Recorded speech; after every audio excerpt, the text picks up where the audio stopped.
বাঙালি খানায় সবাইকে স্বাগত জানাই। আপনারা তো অনেকভাবে ট্যাংরা মাছ রান্না করে খেয়েছেন। একবার আমার মতন করে সহজ পদ্ধতিতে আপনিও শিখে নিতে পারবেন ছোট ছোট টিপস সহ। তবে আজকে আমি এখানে ট্যাংরা মাছ রান্না করব মশলা ছাড়া। খেতে কিন্তু খুবই সুস্বাদু হয়েছিল। এতটাই সুস্বাদু হয়েছিল আপনি একবার রান্না করলে বারবার রান্না করবেন। তবে আজকে আমি এখানে মশলা ছাড়া কিভাবে চুই ঝাল দিয়ে ট্যাংরা মাছ রান্না করলাম, চলুন সেটা একবার দেখে নিয়ে যাক ভিডিওর মাধ্যমে। আশা করছি আজকের ভিডিওটি ভালো লাগবে। সকল বন্ধুদের কাছে অনুরোধ করছি সম্পূর্ণ ভিডিওটি দেখার। এখানে আমি 500 গ্রামের মতন ট্যাংরা মাছ নিয়ে নিয়েছি। ট্যাংরা মাছগুলো কিন্তু আগে থেকে কেটে রাখা আছে। এই পর্যায়ে আমি ট্যাংরা মাছগুলোকে প্রথমে ধুয়ে নেব। বেশ ভালো করে 4 থেকে 5 বারের মতন জল দিয়ে ধুয়ে নিতে হবে। তবে আমি একটু লবণ আর একটু লেবুর রস দিয়ে বেশ ভালো করে ধুয়ে নেব। আপনারা আপনাদের পছন্দ মতন মাছগুলো ধুয়ে নিতে পারেন।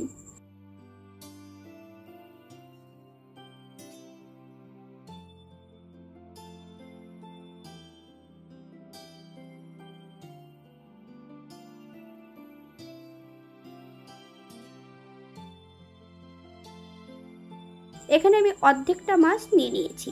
বেশ কিছুটা সবজি অ্যাড করব। কাঁচকলা, আলু, পটল বেশ লম্বা লম্বা করে কেটে নিয়েছি। আপনারা আপনাদের পছন্দ মতন সবজিটা কেটে নিতে পারেন।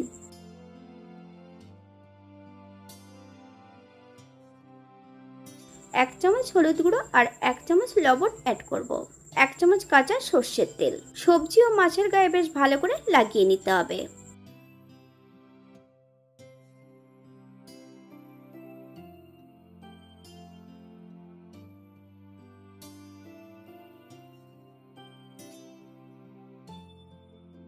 একটা কড়াইতে বেশ কিছুটা সাদা তেল অ্যাড করেছি।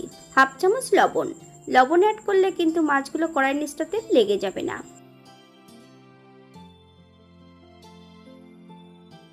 এই পর্যায়ে এক এক করে সম্পূর্ণ মাছগুলো ভেজে নেব। তবে এখানে মাছের পরিমাণ বেশি আছে, আমি এখানে দুবার ভেজে নেব।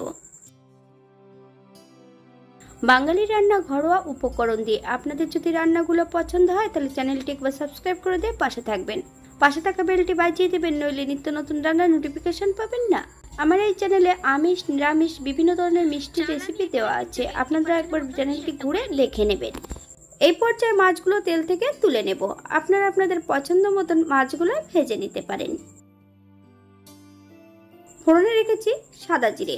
সম্পূর্ণ ভাজা জিরেটা একটা পাত্রে তুলে রেখে দেব।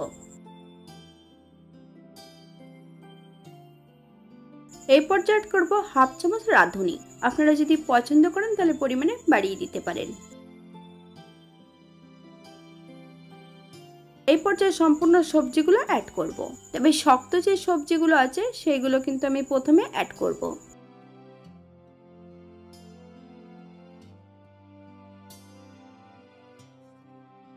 আপনারা আপনাদের পছন্দ মতন সবজিগুলো ভেজে নিতে পারেন।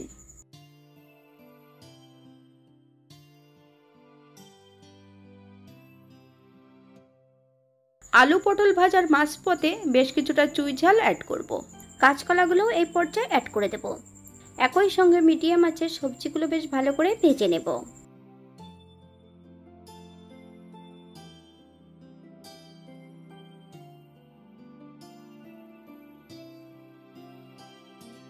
বেশ কিছুটা কাঁচা লঙ্কা ফালি দিয়ে অ্যাড করেছি। আপনারা যদি পছন্দ করেন তাহলে পরিমাণে বাড়িয়ে দিতে পারেন।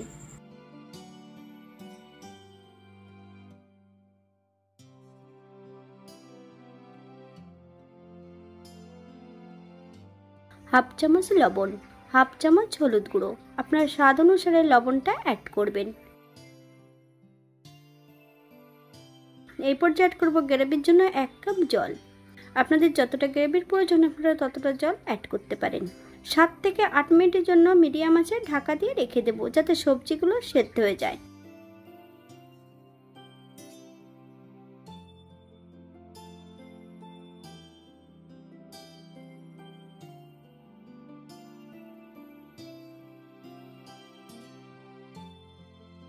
আট মিনিট পর এই পর্যায়ে একবার চেক করে নিতে হবে যে সবজিগুলো সেদ্ধ হয়েছে কিনা। সম্পূর্ণ ভেজে রাখা মাছগুলো অ্যাড করব। আবারও 3 থেকে 4 মিনিটের জন্য ঢাকা দিয়ে রেখে দেব মিডিয়াম আঁচে।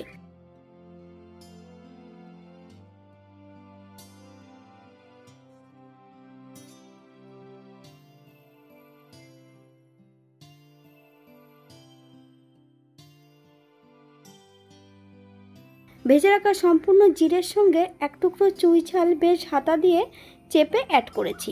হালকা হাতে নেড়েচেড়ে মিশিয়ে দেব।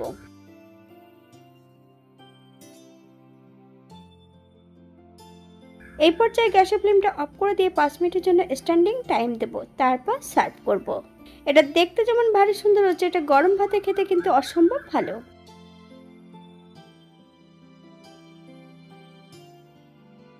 আপনার বাড়িতে একবার একই পদ্ধতিতে বানিয়ে নেবেন। আপনারা যদি পেঁয়াজ রসুন বা অন্য মশলা যদি পছন্দ করেন তাহলে অ্যাড করতে পারেন।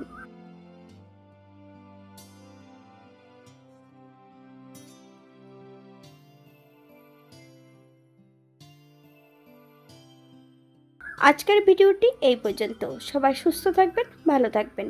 অন্যদিন নতুন রেসিপি নিয়ে আপনাদের সামনে আবার আমি হাজির হব।